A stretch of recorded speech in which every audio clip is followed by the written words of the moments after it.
Welcome to War of the Weirds, a war between friends with a stranger discovering the greater chance of victory.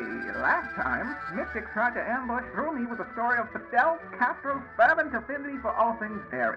Broomy repelled the attack with the story of Jenkum, an unhygienic hallucinogen that caused unnecessary hysteria. In the end, Broomy emerged victorious, which leads him to the first major victory in the history of the War of the Weirds. Mystic will have to provide the victor his spoils, but for now, I present to you this week's battle, Nasubi versus Mike the Durable. Hello and welcome to War of the Weirds. I'm Broomy. And I'm Mystic.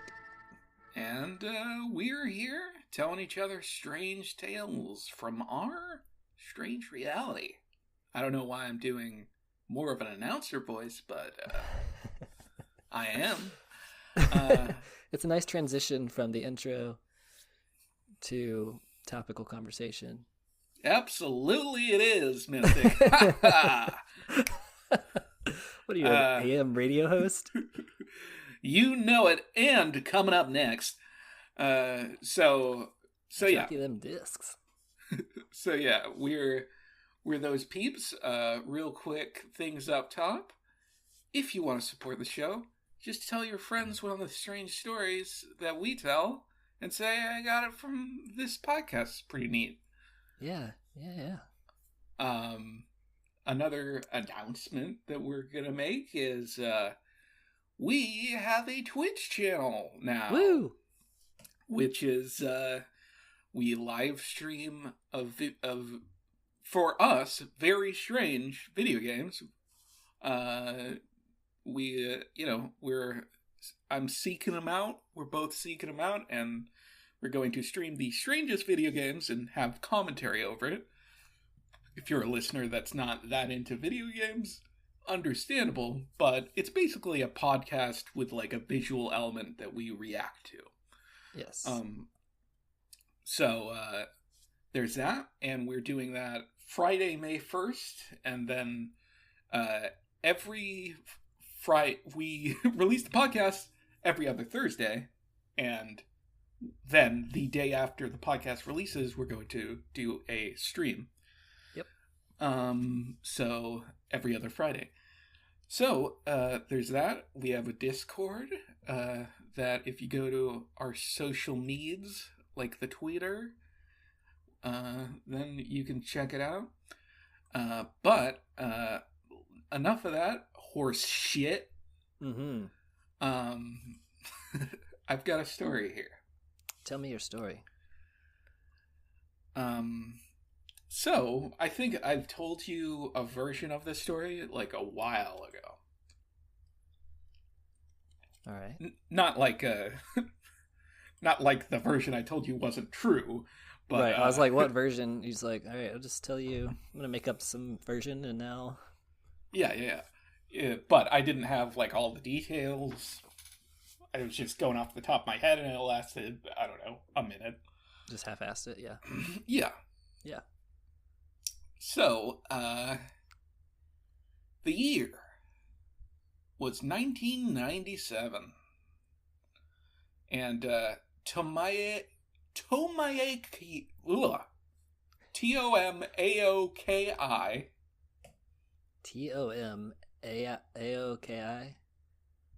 Tamauki? Tamauki Hamatsu, a.k.a.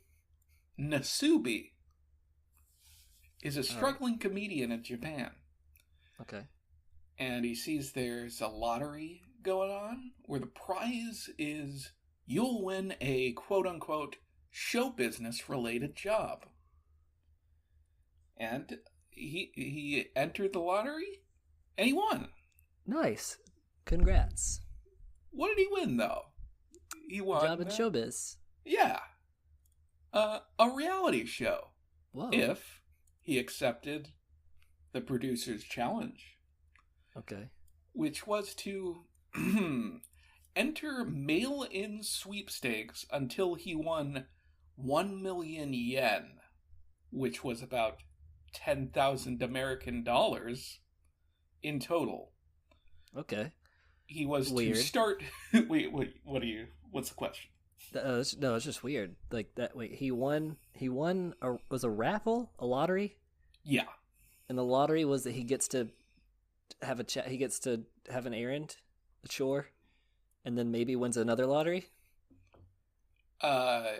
If he does it, I mean, if he does it, he wins. But yeah, he's getting filmed and getting fame. Okay. Hopefully. Oh, that is the show. The reality show is recording him doing that. All right. Because he was to do that.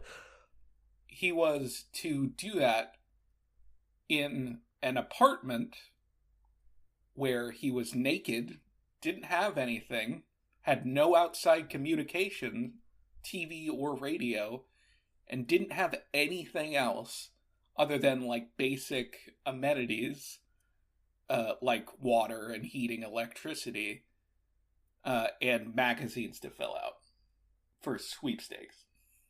That's crazy. And he had to win 1 million yen's worth of prizes. That's so weird. And that's the premise of the reality show. And he accepted. So he's even. How many does he have? Enough magazines in there with him that he like? Yeah, yeah, he has like a big rack, one a day. Okay, like mail it in and wait to hear back. So he's just like he could take as long as he needs, or as much time as he wants, or he could just like do it all day every day. Yes. Okay. He could. I mean, and what else does he have to do? Right. It's just there's nothing, you know. Yeah. He has a sink. That's right. That's like the most activity in the in the area. Yeah. So he lived in front of the camera basically most of the time because he knew it's a reality show. Right. It was largely I think there were multiple cameras, but there was one like main one in like the living room area. Sorry, I'm getting a burpee. I'm drinking a sparkling water. Burpee tunes. Yeah. So yeah, other than that, he only had things that he won through the sweepstakes. So other than like heating, electricity, all he had was stuff he won. That's cool though. That's a cool twist. Yeah. I mean, you're not gonna win anything great, probably. Maybe, but yeah. By the way, his nickname was Nasubi, right? Right. Which is Japanese for Japanese eggplant. Okay. Because his face is like kind of long, and he just got that nickname. Okay. He has a long face that's kind of the shape of Japanese eggplant, which is a weird. That's a weird way to get a nickname. Yeah. Almost like borderline offensive. Yeah, absolutely. Why the long face? You look like a fucking eggplant. Yeah, eggplant. They push you down onto the ground and spit on you. But we had similar childhoods then. Okay. Yeah. But because he was naked, on the show, a cartoon of an eggplant covered his junk whenever it appeared on camera. That's how I got the nickname. But no, that isn't how though. So. No, I mean, like I thought maybe. Once he had a huge purple wing. Yeah. But I think, better that he has the face then. Yeah. That was the best case. Oh yeah. Origin. All right. So Nasubi thought he was being recorded, right? And that the show would broadcast later once the footage was collected. But in 1997, it was being live streamed. Whoa. And they would compile the footage and release it every week as a television show. Wow. So he was wait, how do you censor live stream? Or is it like a delay, maybe? Like a few minute delay? Maybe there's a delay. I'm unsure how they do that. Yeah. Or maybe that was uncensored, the live stream. Yeah, I think he'd have to consent to that. Well, I don't know. I mean, he maybe did and just didn't know. I don't know. Who knows? Consent forms are tricky. Yeah. The televised show had a bunch of sound effects. Like, slide whistles and shit. Yeah. When he classy. said something. Said something? What's he talking? Who's he talking to? He's talking. He knows there's a television show. So he's being a good host. Okay. And there would occasionally be like a laugh track. Nice. But I've seen some footage and it's kind of fucked up. Yeah. Like the laugh track, like underlining him saying something to the effect of like, I don't know if I can do this anymore. Yeah, it's fucking insane. That's great. But he didn't have too much success winning food in the beginning. Which he didn't have. Yeah. There's not food. Okay, I thought that was included. Nope, just water. So he drank water. So he had to wait till like the however long it took to get mail back in. Yeah, he had to wait until he won a sweepstakes, and got food. Wow. He just drank water and he went hungry and lost weight. But eventually, the first food he won was some sugary drinks. Okay. Then he won a bag of rice, which is good. Yeah. Also, who's having a sweepstakes for a bag of rice, but whatever. Maybe it's like, I don't know, weird, like, grocery store magazine? Something. Maybe, yeah. And then some dog food, and he survived on the dog food for weeks. That was like a big get for him. Yeah, that's pitiful. I mean, that's good. I'm glad that he got some food. But still, that's cool.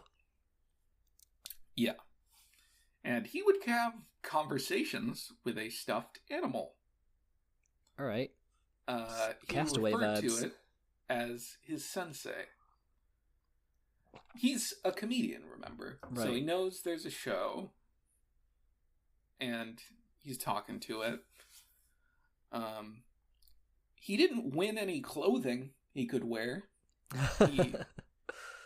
He only won women's underwear that was too small. Mm-hmm. And he won other prizes he couldn't use, like a bicycle. Yeah. Movie tickets. Ooh. And a TV. Whoa. Which, like, he could theoretically use, but there wasn't cable or antenna. Yeah. Hookup in the apartment, which was intentional because the producers didn't want him to discover that he was currently airing on TV. Right.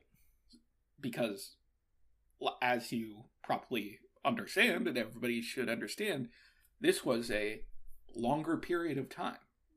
So, yeah, he wasn't thinking that the TV show was happening. He was thinking TV show was being recorded, and just much later they would collect all the footage and go through it and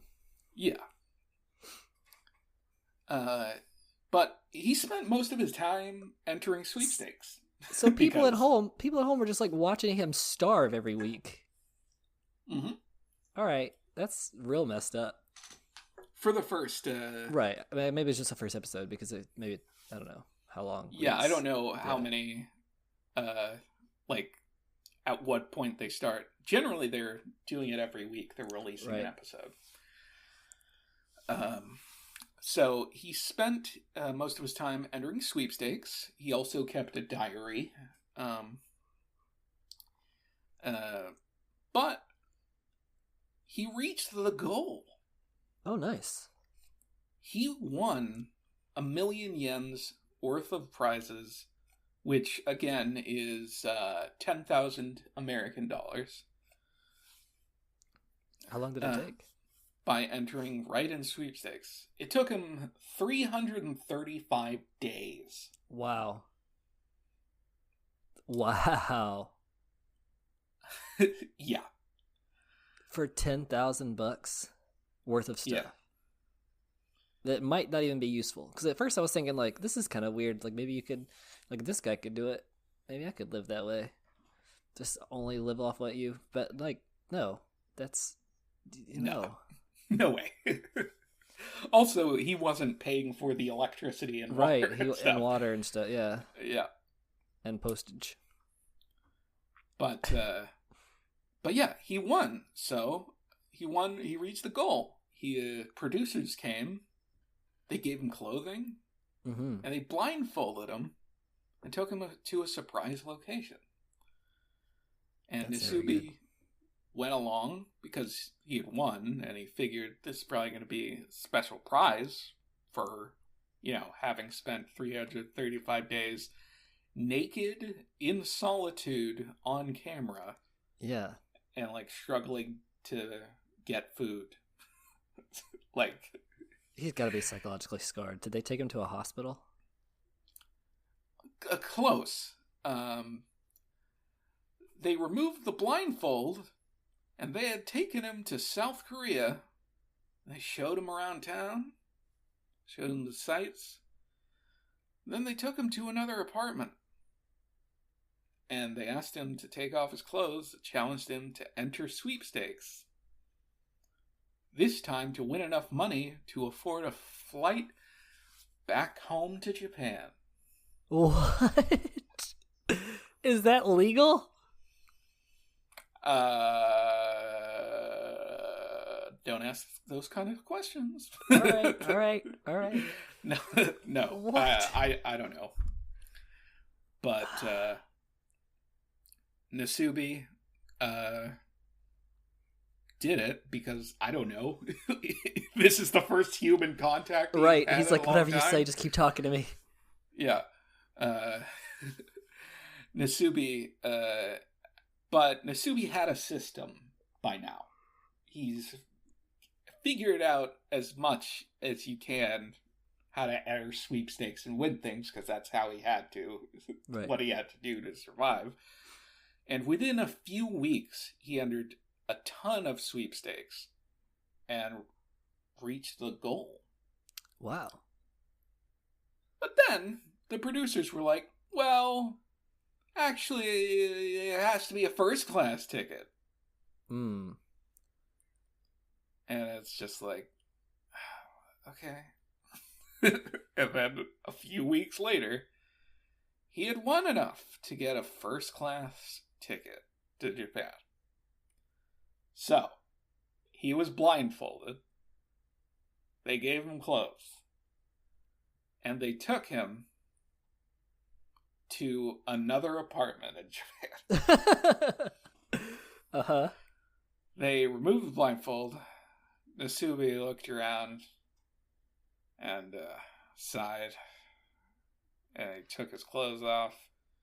And at that point, the walls of the apartment fell away and revealed he was in the middle of a huge TV studio with a gigantic live audience cheering for him. What? Are you sure that he didn't just go crazy and imagine that, and we're all just part of his imagination, this delusion? No, that happened. That's for real. Oh my gosh! After he took his clothes off? Yeah. All right. So how did that go over? I mean, Japan's, I don't know. They might blur out penises in pornography, but they I don't know. Their shows, like variety shows, they go crazy on them. All right. Don't think I want to look this up. I mean, it's not like you're gonna see see anything, like I said.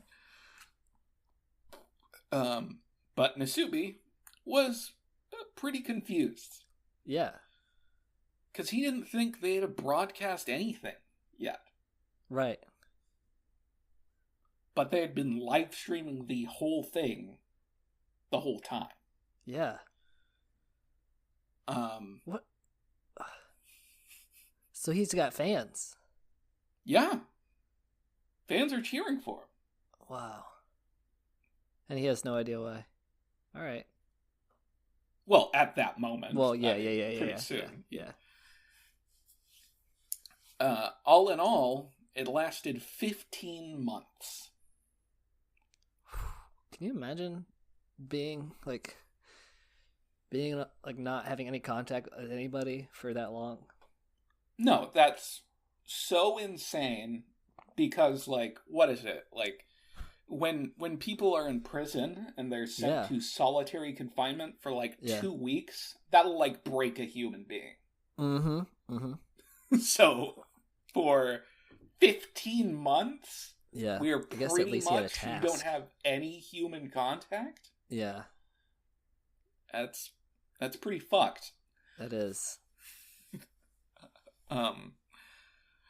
But and you're confined to a space. Right. Such as an apartment. And, you know, it wasn't huge. Yeah. I mean, even if it is huge, after a while, it's gonna feel confined, feel like restrictive. Yeah. The show was called Susunu Denpa Shonen. Oh, of course. And it broke all the records. 17 million viewers every Sunday. Wow. And his diary from that time became a bestseller in Japan. What did he write about? It's like it's. What do you mean? I'm just alone. But if he write his weird divulge psychological secrets and recesses of his mind that only solitude can reveal to him. Yeah, I bet that is the case. It's like the fractured psyche of a man who's isolated. But the thing about Nasubi is that, well, hold on. His goal was to be a famous comedian. Mm-hmm. From the beginning. That was what it was. Right. But unfortunately, Nasubi had trouble finding success in the variety television world of Japan. He was local talent in Fukushima and a dramatic stage actor. He founded a stage troupe called Eggplant Way. And they performed all across Japan. He also appeared in a few TV shows as an actor and in a game called 428 Shibuya Scrambled. Not Scrambled, no D. Okay, to scramble. Yeah. But Nasubi says that he's grateful that he had the experience. Is he, though? Yeah, he is. Is he just brainwashed? That's the kind of guy that... Nah, I think that's the kind of guy Nasubi is. And that the producer apologized to him. But... What? That's just the end? What? There's no, some court battle? No. No. There wasn't a court battle. I don't know, it's sort of a mixed bag. He wasn't broken. That's good. I'm glad. By the the skeptical. Experience. The producer, Toshio Tsuchiya, I believe, says he has no regrets. Confirmed the apology. Right. And said his goal was to produce miracles on film. And with Nasubi, that is what happened. What miracle? What? This is so screwed up. Yeah. What twisted narcissist is like, yeah, this is good. This is a legacy that's immortalized, and I'm great. I'm the golden god. I reign supreme. Yeah. It's basically, I think, I wanna read the Diary of Nasubi, personally. Yeah. Because he was not broken by this. So, like, he wanted to keep a diary, but he wasn't hurt so badly by such psychological torture. Yeah. So he's a strong guy, and he was a comedian, and, you know, interesting guy. Really. But yeah, that's the story of Nasubi. I don't feel good about that. Well, I feel like I need to like give him legal counsel or something. Like what? I don't. It's a little late now. Yeah, this was 1997. That's a crazy concept for a show. It's crazy that he's crazy for going along with it. Mm-hmm. He's crazy for then the second time going along with it. Which did they even give him a choice, or is he just like, "We'll leave you here"? I mean, I imagine that was the implication. Right. Yeah. So the first one, you know what it is? I think is like, if there's a television show, like he's like, they're going to give me a reality show if I do this. Right. And if there's a television show with producers and shit, they're not going to do something really fucked up like this. They're working for a television network. Right. You know what I mean? Yeah. So, but of course they are. Yeah. Not of course, but right. But they, yeah. Like I really want to know, like, because in his mind, this is a task that he's completing, and then his reward will be that, like, the show. But the show is actually like what his task is actually the show. No. He knew he was being recorded. Right. But he thought like down the line, like it's gonna, start coming out. Yeah, later, like probably after he had done it completely. Right. He thought. Right. But he gets out of this, and they're like, turns out we've been airing it already. And he's like, how directionless must he feel? Like, it's got to be like a weird thing to be like satisfied that's like, hey, you're famous, but also like you like had plans and thought you would have like a direction after this as it starts to air. And nope. Yeah. No, it's just a. Did he get any earnings?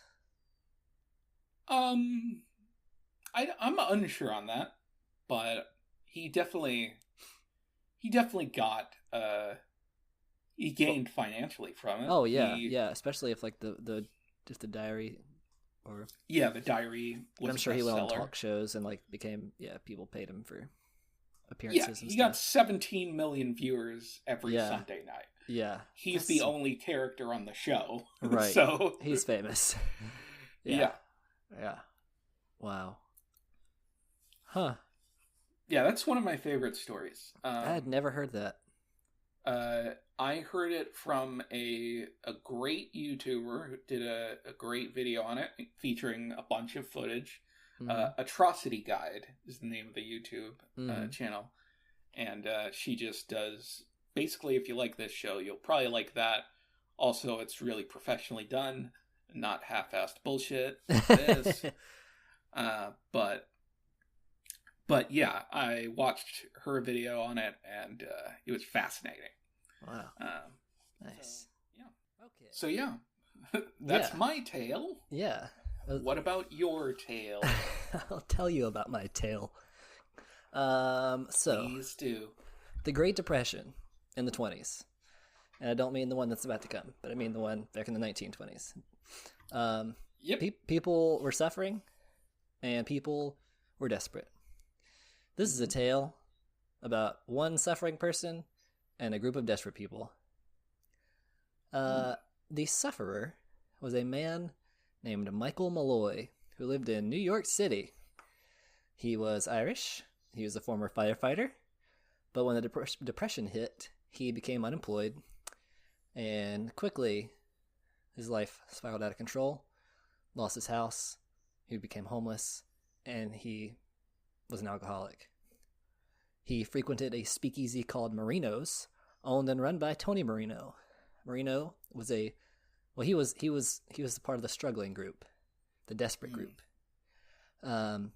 He was struggling financially as well, and he kind of just Malloy had a big tab, and Marino kind of knew he wasn't gonna pay it, but he kind of held out hope. But he's like, business isn't going that great. One day he's playing cards with some friends in the bar. He's got his friend Hershey Green, Daniel Kreisberg. Okay, fake names. Yeah. And Francis Pasqua. Pasqua was an undertaker.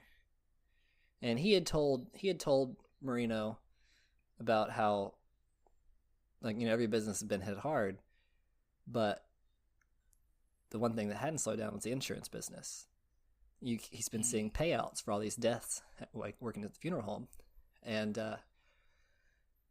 he talked to Marino about that, given some Marino ideas in the past about that. And real quick, mm-hmm. just random thought. Mm-hmm. Undertaker is one of the coolest, to be I am an Undertaker. That's the coolest thing to say. Yeah. Plus, pro wrestler. Come on. I mean, he's great. He was canonically undead at one point. Yeah. So, and also he took under. Right. He did. As far as I could tell. Yeah, he did.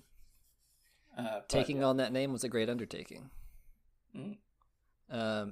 And I think that carried him. I'd say that was 90% of his success. Yeah. It wasn't that he was 7 feet tall. It was... Or he was a good athlete. No, this is the name. Charisma. This is the name. It's all in the name. Yeah. He had the best intro, though. Whew. All right. If y'all don't know what that intro for The Undertaker... I'll post it in the Discord. I'll post the video in the Discord. Okay. There you go. Very cool. Very cool job title. Not as much of a cool job description. I mean, it's cool, I guess, but it's, it's gruesome. So what does an undertaker do basically again? It's like the prepare the body. It's like I believe it's like the mortician and everything, but they do the medical part of it, not the dressing the body up, but more of the medical, embalming. Embalming. Yeah, I'm gonna fact check this real quick. Okay. Everything just keeps setting up WWE. Turns out he was 6'10". Sorry, I exaggerated when I said. Yeah, you fucked 7. up. I was 2 inches off. Look, you messed up, and this is gonna be hard to overcome. I know. I'm gonna try for the duration of this episode to really just give it my all, and make up for this mistake. I hope you all can bear with me and my go through this apology. This has been a tough time for me and my family, and an undertaker is a person whose business is preparing dead bodies for burial or cremation and making arrangements for funerals. So yeah, cool. It's kind of like an all-around. Yeah. Maybe they do the dressing of the body and everything too. So so he talked to Marino, and Marino was like, this kind of sounds familiar, but we'll get to that in a little bit. So they agreed that they would all pitch in, take out a life insurance policy on a family member that wasn't too healthy, and they became especially interested when they found out the double indemnity clause, which would double the payout if the death was deemed accidental. So, the only snag was none of them had any sick family. Damn it! The next logical idea they had was to find someone else that was near death and then falsely claim to be related to them to receive the payout. So, looking around the room, they saw good old Michael Malloy passed out drunk at the bar, just like he was every single night, and decided he would be the perfect target. Marino claimed to be Nicholas Mallory, or Mallory, sorry, a relative of Michael Malloy. I have a quote here. Quote, it took Pasqua... Pasqua was the leg man. He was the one who was like the broker of this arrangement. Okay. Thank you for explaining, because yes. he loved women's legs. That's right. what I understand a leg man to be. Yeah, so he had a fetish. Anyways, moving on. No, so it took Pasqua 5 months and a connection with an unscrupulous agent to secure 3 policies, all offering double indemnity on Nicholas Malloy's life. 2 with Prudential Life Insurance Company and 1 with Metropolitan Life Insurance Company, end quote. So he had 3 policies. No, he took out 3 policies. Yeah, on this guy's life. The group, referred to later as the Murder Trust, stood to gain $3,500 for their efforts. Today, that would be about $69,000. Nice. Yeah, nice. However, the catch, in order to get the full payout, was that the death had to be accidental. Mm-hmm. So, the group, you know, they were like, all right, how are we going to do this? Well, Malloy was there every night drinking. And Marino said, you know what, I'll give him unlimited credit as a patron at the bar, meaning that he can order whatever he wants and he wouldn't have to pay. And Malloy loved him. This was great. It was a dream come true. The group assumed that he was shortly to drink himself to death anyways, or at least get so drunk that when the bar closed, Malloy left, he'd fall, crack his head open, drown on his vomit, something like that, you know? Something as a result of the drunkenness. That makes sense, but right. It's also like, that's a kind of faulty thing to rely on. Oh yeah, it came to be very faulty. So, he drank all day long, and when the bar closed, he'd stagger out. The next morning, he'd show up ready to drink again, and he did this every day for 4 days. Marino decided to take some more direct action, so instead of serving Malloy his regular drinks, he began using wood alcohol, aka methanol. The median lethal dose of methanol is 3.4 ounces. A shot is somewhere between 1 and 2 ounces. So he gives him shots of methanol. Malloy downs him like it's nothing, and then just, you know, he's like, all right, yeah, just keep them coming. Yeah. And then he'd leave the bar. Yeah. Like one shot of methanol is enough to like cause permanent blindness in somebody, the average person. Yeah, but and not all Malloy. Mallory. Oh, yeah. Sorry, Mallory's the fake name guy. And actually, yeah. So Malloy was still going strong. He left that night extremely intoxicated, and they're like, all right, surely he's going to go home and die from complications of this. Return the next day, ready for more booze. Marino served him shots of methanol for days and days to no apparent ill effect. So then he said, all right, we're going to put some antifreeze in there. That didn't do the trick. Then he replaced it with turpentine. I just find it funny that this bartender, right? Yeah. He's in on it, so he's like pouring drinks for this guy, and he's Yep. so pissed. Oh, yeah. He's serving a bunch of free alcohol. I guess this is an alcohol that they would directly use, but it's just funny to me that he's just like dealing. He's like, I fucking hate this guy. Yeah. And he's just always like giving him shit. And the guy's so happy, like every time. He's like, yeah, you're my buddy, man. You're giving me free drinks. And the guy's like, oh my gosh, I hate you. I hope you die. It's reported that like he poured drinks until his arm was sore. So yeah, then he served him antifreeze. That didn't work. He replaced it with turpentine. I think it's turpentine. Turpentine, that didn't work. He replaced that with horse liniment, which I don't know why they went that route, but that's like a topical salve for a horse. A salve. What? I don't know. Really? It's like an Does antiseptic. that have thing. any intoxicating effect? No, it's like an antiseptic, but I guess it can't be great to eat. But I don't know, maybe it's strong enough that it was made for horses. Maybe back then too. Maybe like back in the day, it was made with something stronger. So they're mixing that into the shot. Yeah. Yeah. Okay, I see. Yeah. I thought they were just pouring a shot of antifreeze. Oh no, they'd mix it in there. Yeah. Yeah. And then so that didn't work. So then they just put rat poison in there, And then that didn't work. Yeah, he ain't no rat. He's Malloy ain't no rat. Yeah, but we can have a little callback here to strychnine, rat poison, and what it did for Koninov with the skiing through. Yeah, that was yeah. Give that one a listen. It can Meth Man. Yeah. Whew. Yeah. But after continuing this for a while, one night Malloy crashed to the ground, fell off his bar stool, was knocked out.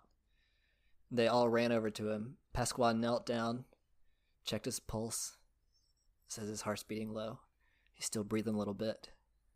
He took a long, slow breath. They thought, this is it. And then he began to snore. And he slept on the floor for a few hours, woke back up, asked for more drinks.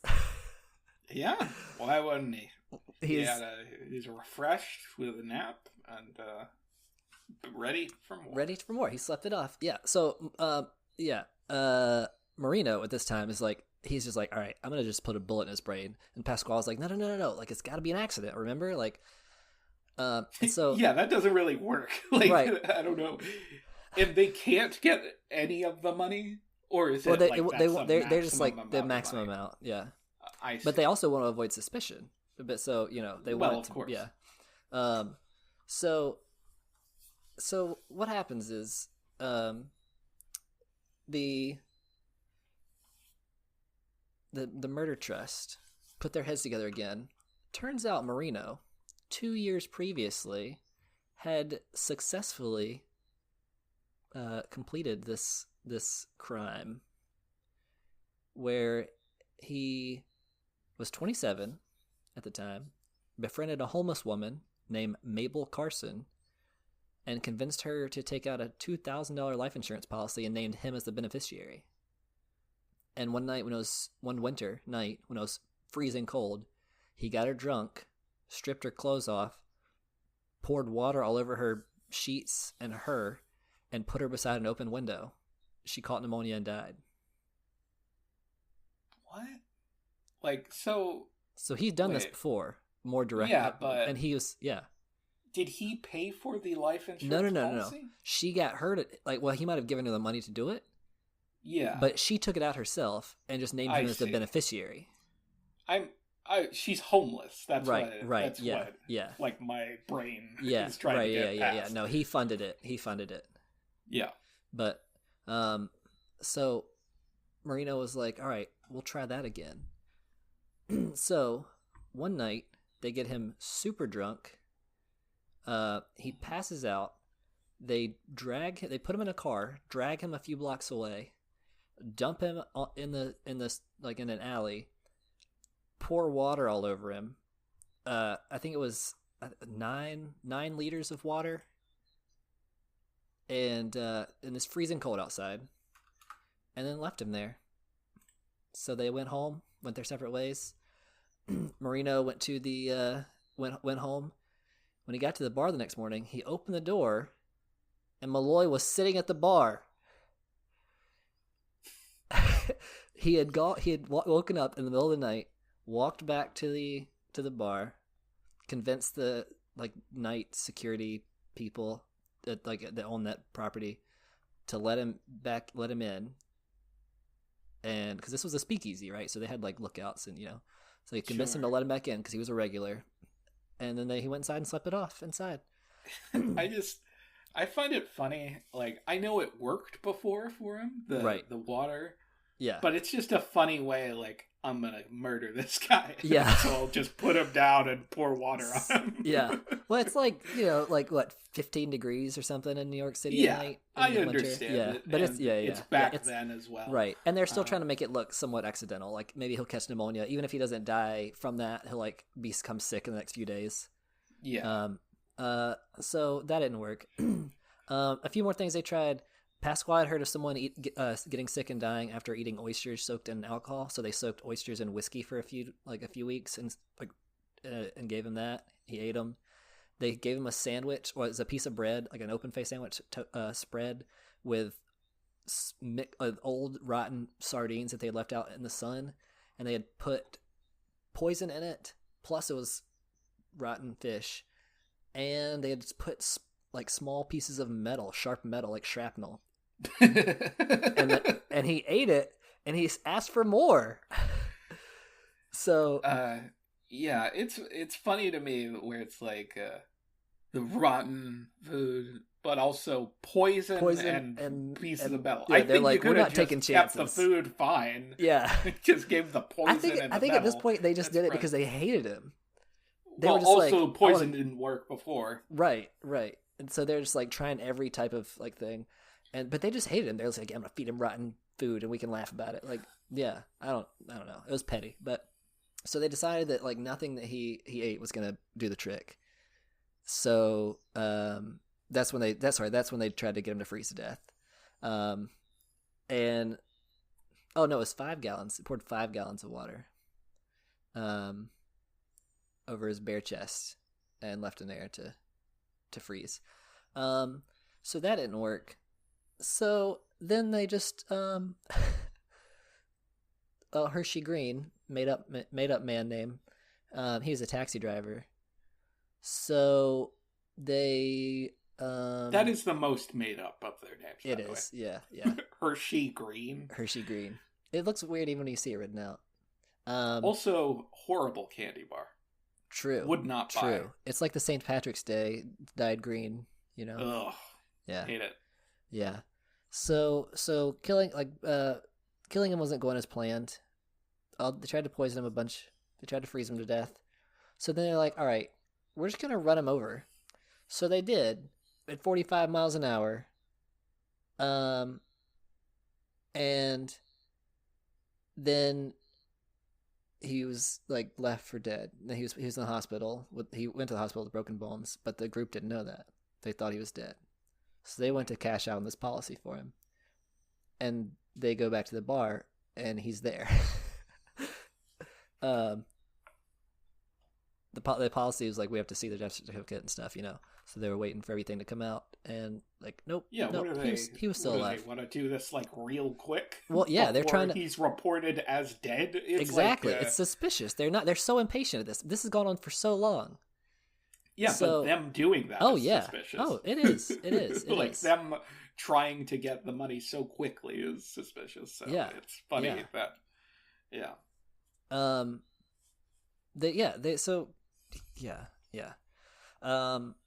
February 23rd, 1933, he had passed out drunk again, like he does every night. They took him up to I forgot to tell you about Joseph Murphy. He was called Red. Joseph Murphy, he's in the murder trust. Took him up to his room and put a hose in his mouth connected to a gas jet and turned it on. So he died. Finally died within an hour. Carbon monoxide poisoning. Yeah, that'll do it. That'll do it. You just put the hose directly in your mouth. Yeah. If you fill someone with gas that is not supposed to be in their body, that'll probably do something. Yeah. Man. So, he was pronounced dead of pneumonia. So it was accidental. They were going to get the payout, but the police had heard about this because guess what? These guys weren't very stealthy. They talked about this all the time at the bar. And they plotted this at the bar. And they started calling him Mike the Durable, and they were so mad about him. And everybody heard about it. So the police, like, when they heard, they were like, all right, well, let's take a look at the body again, but let's have, and then found that he had like he had wounds and stuff from the taxi thing. They looked at the hospital records. So they confronted the group, and they all confessed. They didn't confess, but they were put on trial and convicted because there were so many witnesses. Yeah. And then turns out the doctor faked the death certificate. Said that it was accidental, so they gave him a cut. Okay. Yeah. He was also convicted? Yeah. Yeah. And then, so, Hershey Green, got off the lightest. He went to prison. The others were sentenced to death and executed in New York. in 1934. Wow. That's is that the end of the tale? That's the end of the tale. That he showed up at the bar the next day. No. Yeah, so this is the tale of Iron Mike, is something else they called him. Mike the Durable or Iron Mike. And I like Iron Mike. Yeah. They were like, this is gonna be the easiest kill ever, and then he was like unearthly hard to kill, like impossibly hard to kill. Yeah. And then they just like lost it, and like, but they were I just think they never had that great a plan. It wasn't a great plan. It was not. You could have just bashed him over the head and then laid him outside on the sidewalk and be like, oh yeah, he was drunk and hit him and fell and hit his head. Like, yeah, you could have taken the guy had already killed a lady before. Yeah. And why would you not resort to that first thing again? Well, he kind of did. He right? did, but after that was not his first. That was not his go-to. No. Yeah. No, it's very weird because it's just like he's an alcoholic, so when it comes to having too much alcohol, he's probably going to be good at that. Yeah, his tolerance is so high. So weird that you would just the first instinct would be to just be play into his strength. Yeah. They really thought that they're going into it. They thought that like the drinking would kill him soon, or that he would just become like so,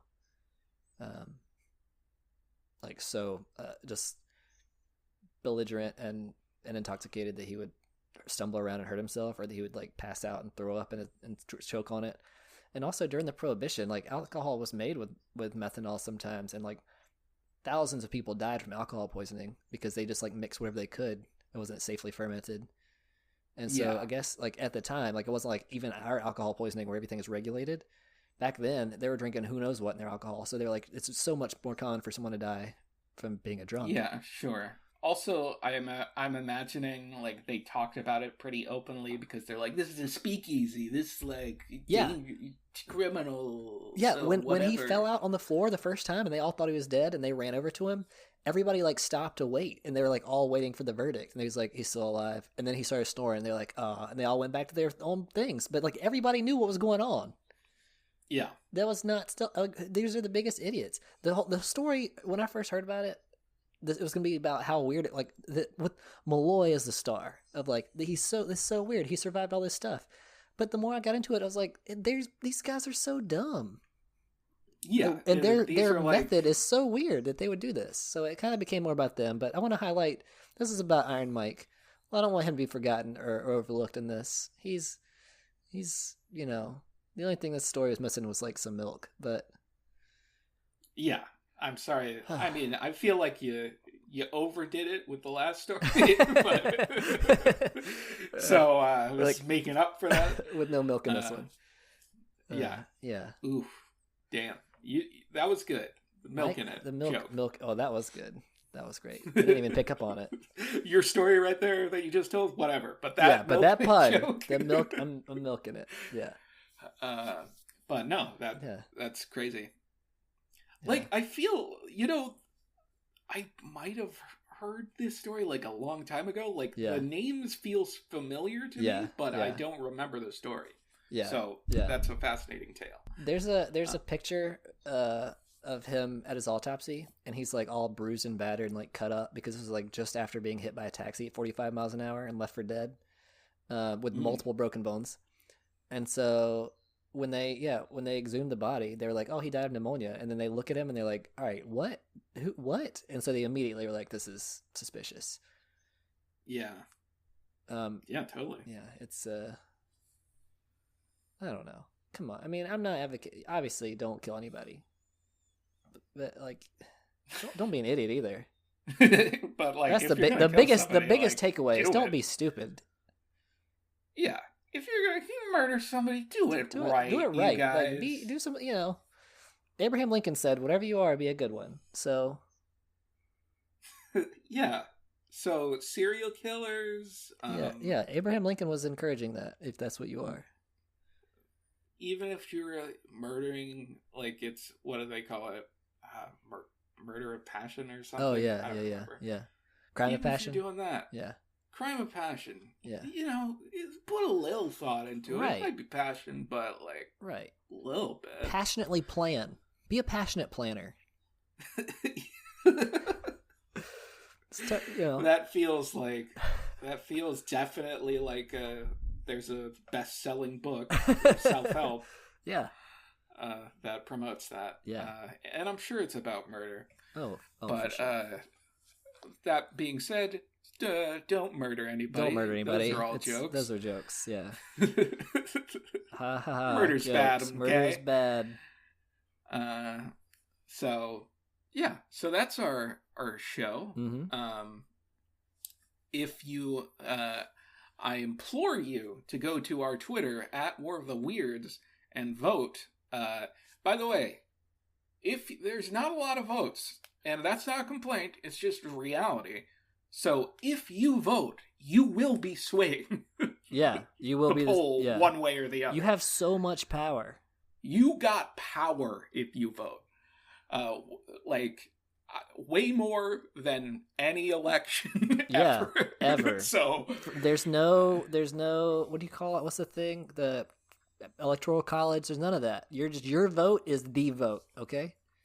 Yeah. So maybe we should get 100 people to. They have to decide. Yeah, they have to. Yeah. So that's our electoral college. People that don't care at all. Right. So yeah. Go ahead and vote. And we have an email. waroftheweirds@gmail.com. That's it. You can send us ideas of topics or punishments. Mm-hmm. Watching Nasubi. You gotta ingest all that. Yeah. Yeah. Watching all of Nasubi's. All of it. 335 days. No Susuno edits. Denpa Shonen. Yeah. But yeah. Also, we have that Discord that we mentioned at the top of the show. Yep. And a Twitch channel, which will be coming to you tomorrow if you're hearing this on release date, May 1st, 2020. The Friday after each episode is released, that's our Twitch schedule. So, with that, we'll see you on the next one.